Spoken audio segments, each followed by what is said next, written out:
Hey everyone, in this video we're going to be comparing DietPi versus Raspbian Lite and see if which OS will supercharge your Raspberry Pi in 2025.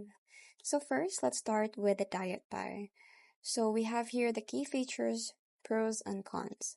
So let's start with the key features. It has ultra lightweight OS, 3 times smaller than Raspbian Lite. So it also has automated software installer with 200 plus applications, extremely low resource usage, ideal for headless setups, and lastly is its built-in performance tuning and benchmarking tools.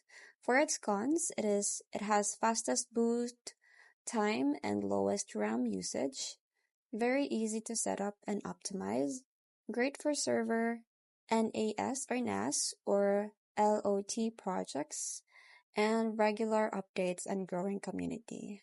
For its cons, it is less beginner-friendly UI compared to Raspbian, and community smaller than Raspberry Pi OS, and lastly is not officially supported by Raspberry Pi Foundation. Now let's move forward with the Raspbian Lite. So the key feature is official minimal version of Raspberry Pi OS, Debian based, and CLI only by default, no GUI, perfect for headless setups. It also has broad community and extensive documentation. And lastly is seamless support for Pi hardware and accessories. Now for its pros, it has official support and stability from Raspberry Pi, large ecosystem and help forums. It also has great scripting, learning, and general server use. And lastly is better compatibility with HATs and GPU tools. Now for its cons is it is not optimized by DietPi. The manual setup for performance tweaks.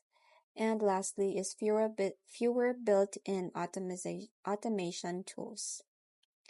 Now for a quick summary, you can use DietPi if you want maximum speed and performance, if you're running a lightweight server, Pi-hole or Docker host. And lastly, if you like having tools like automated installs and tuning built in. Now you can also use Raspbian Lite if you need official Raspberry Pi compatibility. If you're working with GPU, HATs, or learning Linux basics. And lastly, if you want a stable, well-supported Debian based. And that's it for our comparison. I hope you find this video helpful. Thank you for watching, and I'll see you in my next one. Bye!